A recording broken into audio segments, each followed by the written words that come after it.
നമസ്കാരം, ഞാൻ Suryavasan. Chemmanur international jewellers Kaumudi ഹെഡ്ലൈൻസിലേക്ക് സ്വാഗതം. Presented by NCDC. ഉത്തരം തേടുന്ന പോര്. അപ്രതീക്ഷിത ക്ലൈമാക്സിനെ കുറിച്ച് അഭ്യൂഹങ്ങൾ സജീവമാക്കി ഉത്തർപ്രദേശിലെ യാദവ യുദ്ധം.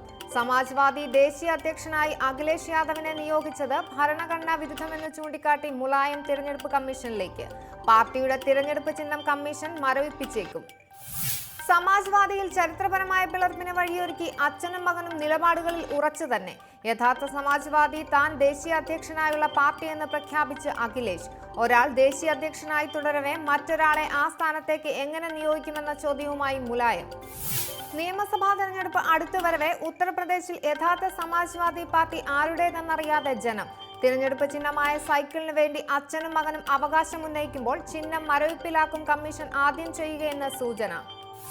പാർട്ടി ദേശീയ അധ്യക്ഷനായി സ്വയം അവരോധിച്ച അഖിലേഷിന് എതിരെ നിയമക്കുരുമുറുക്കാൻ മുലായത്തിന്റെ കരുനീക്കം.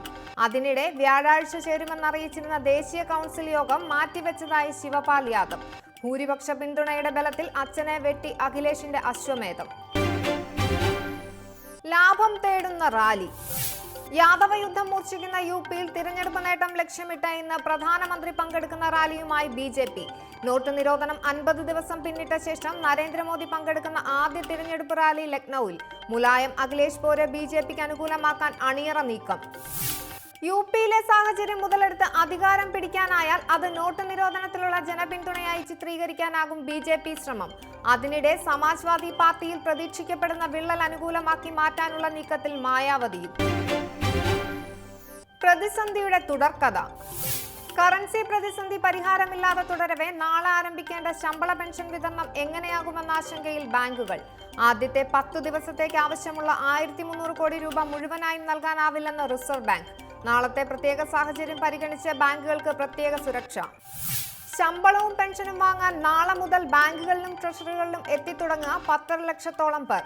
ട്രഷറികളിൽ നിന്നും നേരിട്ട് വേതനം കൈപ്പറ്റുന്ന 1.5 ലക്ഷത്തോളം പേർ ഒഴികെയുള്ള ജീവനക്കാരുടെ ശമ്പള വിതരണം പ്രതിസന്ധിയിൽ.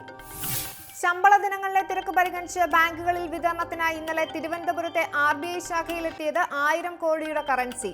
ഇതിലധികവും 2000 രൂപയുടെ പുതിയ കറൻസി എന്ന സൂചന. ATM വഴിയുള്ള പിൻവലിക്കൽ പരിധി ഉയർത്തിയതിലും ബാങ്കുകൾക്ക് ആശങ്ക.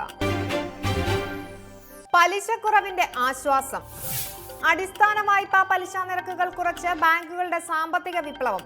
SBIക്ക് പിന്നാലെ SBT, യൂണിയൻ ബാങ്ക്, IDBI എന്നിവയും പലിശക്കുറവിന്റെ വഴിയെ. ഭവന വാഹന വായ്പകളുടെയും വ്യക്തിഗത വായ്പകളുടെയും പലിശ നിരക്ക് കുറയും. രാജ്യത്തെ ഏറ്റവും വലിയ ബാങ്കായ SBI വായ്പാ പലിശ നിരക്കിൽ വരുത്തിയത് 0.9% കുറവ്. അടിസ്ഥാന പലിശ നിരക്ക് 8.9% നിന്നും 8%. പുതുക്കിയ പലിശ നിരക്കുകൾ പ്രാബല്യത്തിൽ വരുന്നത് ഇന്നു മുതൽ. വായ്പാ പലിശ കുറയ്ക്കാൻ വാണിജ്യ ബാങ്കുകൾക്ക് വഴിയൊരുക്കിയത് നോട്ട് നിരോധനത്തിന് ശേഷം നിക്ഷേപം കുമിഞ്ഞതോടെ. നവംബർ 8 കറൻസി നിരോധനത്തിന് ശേഷം ബാങ്കുകളിലെത്തിയത് 14.9 ലക്ഷം കോടിയുടെ നിക്ഷേപം എന്ന കണക്ക്.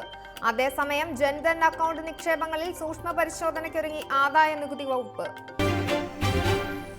Chemmanur international jewellers Kaumudi headlines presented by NCDC സമാപിക്കുന്നു. പുതിയ വാർത്തകളുമായി 1 മണിക്കൂറിന് ശേഷം കാണാം. നമസ്കാരം.